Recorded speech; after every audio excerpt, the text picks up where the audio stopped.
ایک خبر شامل کر لیتے ہیں اور خبر ہمارے پاس موجود ہے اسلام آباد ہائی کورٹ سے متعلق 9 میں احتجاج اور جلاؤ گھیراؤ مقدمات میں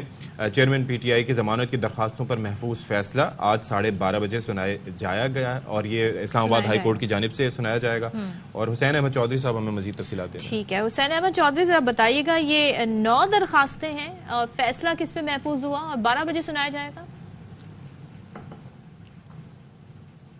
اچھا حسین احمد چودھری سے رابطہ کریں گے۔ جی آپ کو بتا دیں کہ جو 9 میں سے ریلیٹڈ واقعات ہیں احتجاج جلاؤ گھیراؤ کے، اس کے حوالے سے مقدمات میں اسلام آباد ہائی کورٹ نے چیئرمین پی ٹی آئی کی ضمانت کی درخواستوں پر محفوظ فیصلہ آج 12:30 بجے سنانے کا اعلان کیا ہوا ہے اور سیشن کورٹ اور انسداد دہشت گردی عدالت نے عدم پیروی پر ضمانتیں خارج کی تھیں۔ چیئرمین پی ٹی آئی نے درخواست کی تھی ضمانت کی 9 درخواستیں متعلقہ عدالتوں میں زیر التوا سمجھی جائیں۔ ان 9 مقدمات میں متعلقہ عدالتوں کے حتمی فیصلے تک گرفتاری سے روکا جائے، متعلقہ عدالتوں کو 9 مقدمات کے فیصلے میرٹ پر کرنے کی ہدایت کی جائے اور اسی کے تحت 9 میں کے 3 مقدمات اور اسلام آباد میں احتجاج کے 3 مقدمات شامل ہیں۔ تو حسین احمد چودھری بتائیے۔ حسین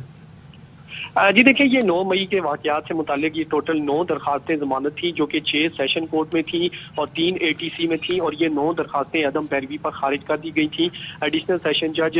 جو سپرا صاحب تھے، طاہر عباس سپرا، انہوں نے 6 درخواستیں ضمانت جو ہے وہ مسترد کی تھیں، جبکہ 3 جو ہے وہ ابو الاسناد ذوالقرنین جو کہ اے ٹی سی کے جج تھے انہوں نے مسترد کی تھی۔ یہ 9 کیسز جو ہے وہ ہائی کورٹ میں چیلنج کیے تھے اور چیئرمین پی ٹی آئی کی جانب سے استدعا کی گئی تھی کہ ان کی یہ ضمانت کو جو ہے وہ تصور کیا جائے کیونکہ وہ جیل میں تھے اور اس دوران وہ پیش نہیں ہو سکتے تھے اور ان کی ضمانتیں خارج کی گئی ہیں۔ عدالت نے دلائل سننے کے بعد فیصلہ محفوظ کیا تھا اور آج تقریباً 12:30 بجے ڈویژن بینچ اس کیس کا فیصلہ سنائے گا اور 9 درخواستیں ضمانت پر چیف جسٹس عامر فاروق اور جسٹس طارق محمود جہانگیری فیصلہ سنائیں گے۔ دوسری جانب جو سائفر کیس میں ضمانت کی درخواست ہے اس پر سماعت کچھ دیر بعد ہوگی اور درخواست جو ہے وہ ایف آئی اے کی جانب سے دائر کی گئی ہے کہ اس ضمانت کی درخواست کو ان کیمرہ سماعت کی جائے، اس پر بھی کچھ دیر بعد سماعت ہوگی۔ ٹھیک ہے جی، بہت شکریہ آپ کا حسین احمد چودھری، آپ نے ہمیں تفصیلات سے آگاہ کیا۔